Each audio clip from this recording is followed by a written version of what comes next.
Nitwa Padiri Jean-Marie Vianney Dushimimana, umuyobozi wa Caritas ya diocese ya Byumba. My name is Father JMV Dushimimana, the director of Caritas of Byumba diocese. The program of good nutrition in a family is divided into 4 parts, including agriculture, nutrition, investment and saving, plus promoting good relationship among family members. This last program is more important because it teaches couples to understand the purpose of a family foundation. It also helps couples to value religious sacrament of marriage and to make them remember the right of each other, especially women who are more vulnerable to violence in nowadays.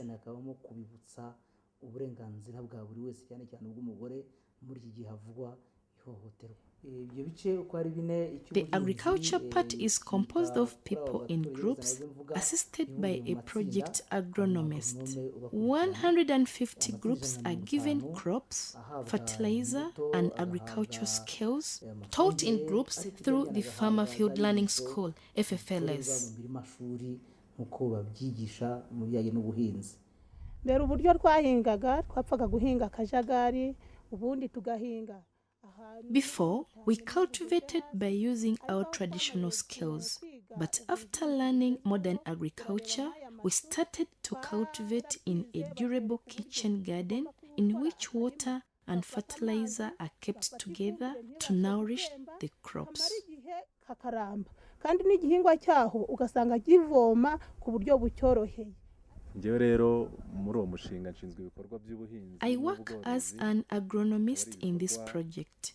We teach agriculture skills through the Farmer Field Learning School, FFLS, to the group's members. Each group has its own Farmer Field Learning School where they learn how to improve the agriculture skills so that the skills learned would be applied in their own gardens. Bityo ibyo bakoze mu muri mashuri wabo bakajya kubikora mu ngo zabo. Kubijyanye rero n'imirire. For nutrition part, we have 5,218 children who are under age of 5. Their mothers learn cooking nutritive food in village nutritive schools, VNS, with the vegetable ingredients harvested from their kitchen garden. Children with malnutrition are taken care of. A child who is in red is rushed to the hospital, and the one who is in yellow is put in a nutritive program for 12 days to be followed by health counselors and nutritionists from health centers. Thus, this initiative is fruitful. Those children under 5 years have a special nutritive program which helps them to become healthy. Their mothers are given crops and vegetables so that they continue taking care of their children back at home.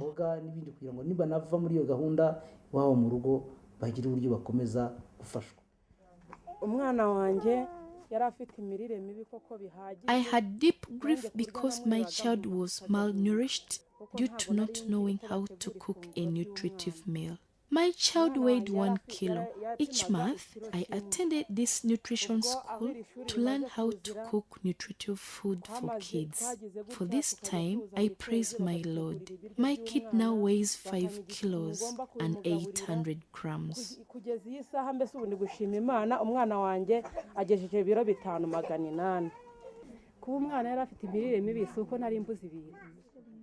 My kid was malnourished not because of not having food to feed her. I had vegetable, potatoes, but because of not knowing the importance of eating vegetables, which I valued less.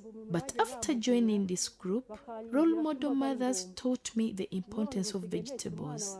Thereafter, I now feed my kid and the whole family with vegetables.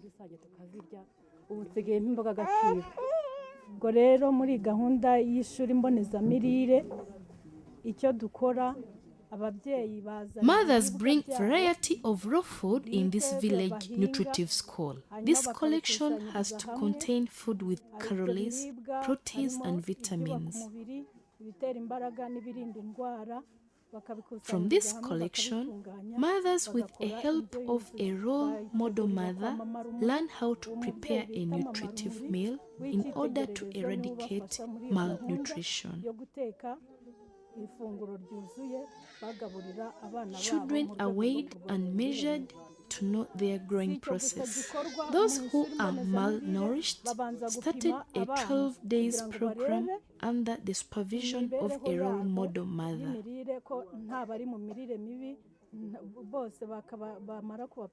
From the first day, a child is weighed up to the 12th day. If that child has increased 200 grams, it means that she or he is out of malnutrition status. Babanza kupima ibiro afite bagitangira ku munsi wa 12. Iyo yungutse amagarama 200 bigaragara yuko uwo mwana bayavuye mu mirire mibi.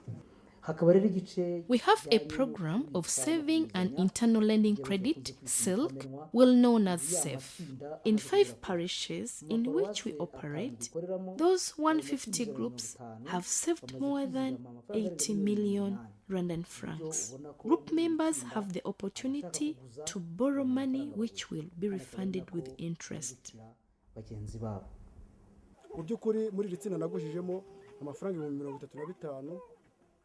I borrowed 35,000 Rwandan francs in my group, the money which became fruitful. Before, it was hard for me to buy timber. I borrowed 35,000 Rwandan francs to buy timber, to make chairs and tables. And then later, I sold them to my neighbors. The money gained, I first refunded the debt. I continued using the interest from the money borrowed, and whenever I was in lack of money, I came back to borrow the money again. From my carpentry business, I praised the Lord to have bought a cow of 150,000 Rwandan francs. With the support of this group, I also bought an arable land on 200,000 Rwandan francs. nabwo mbikesheje iri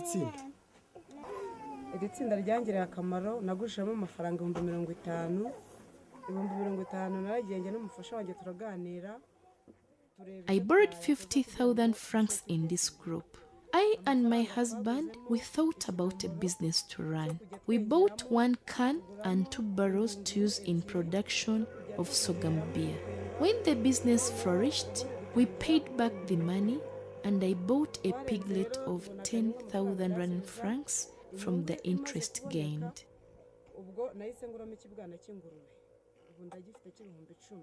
When I am in shortage of money, I come back to borrow money to run business. I started with 50 kilos of sorghum, but now I am able to buy 200 kilos of sorghum to use in production, and 100 kilos to put aside as reserve.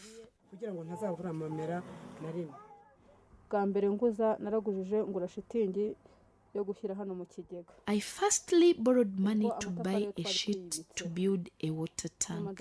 We had bricks. For the second time, I borrowed 13,000 Rwandan francs to pay manpower. Therefore, we now use water from the water tank. I chose to build a water tank because I want to alleviate the task of fetching water far from here, and sometimes we have a shortage of water to give cows. I also use water from the tank to water vegetables in a kitchen garden.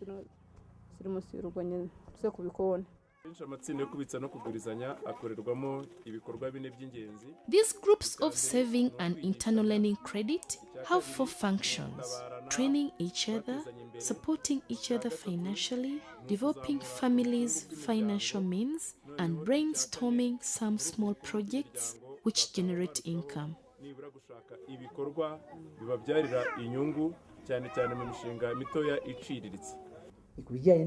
In promoting a well-being of families, this initiative reached to obvious results. Some couples overcame their disagreements in the sake of reconciliation, and other couples also decided to get married officially. Before, we had some family disagreements, but after training, we learned how to respect your spouse, to cherish your partner, and to have some time to chat. I used to spend family wealth in useless things. To leave money to my wife to be kept safely was a sacrilege. I first organized my family before counseling other families in trouble. In Rwandan culture, we have a proverb saying that a husband is a son from the other mother. I believed that I had not to tell all the truth to my husband. From training skills learned, I decided to be his without hiding any secret to him.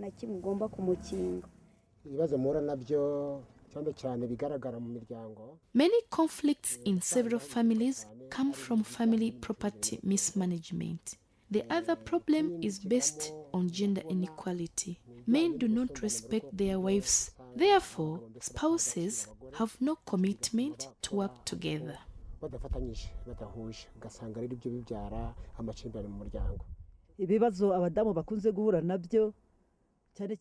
Men do not want to share family belongings with their wives. A man likes to hide his salary to his wife. He spends money on drinking beer without buying food and soap to his family. And their children drop out from the school because they do not have school materials and school uniforms. It is too hard to those families to buy health insurance.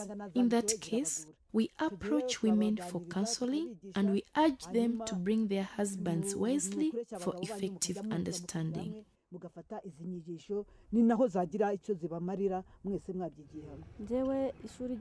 Before the School of the Faithful House, TFH, came, I didn't realize that I was married. I took my husband as a housekeeper. From the skills learned, love towards him started growing up, and I decided to get married to him officially.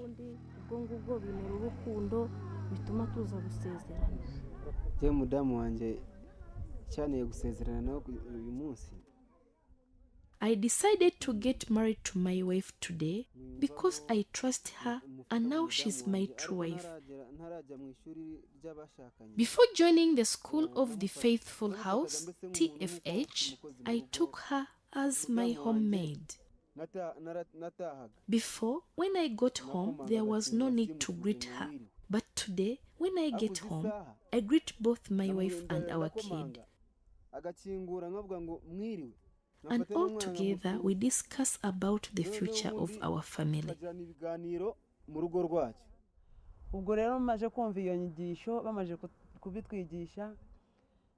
After being trained, I took measures to respect my husband and to admit that he is a half of me. There is no me without him.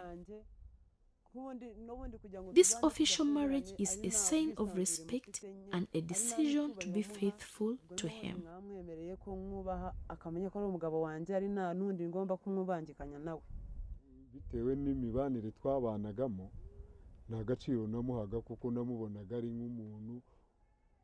Before, I took my wife as a housemaid due to a bad situation in which we lived.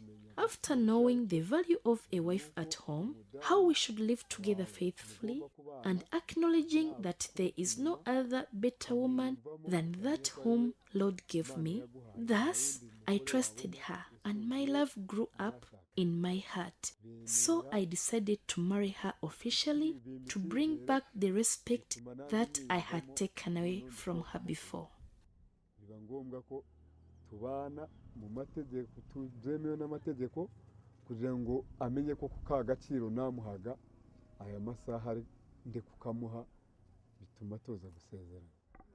Ishuri ry'ubudahemuka ni ishuri rigamije kwigisha abantu.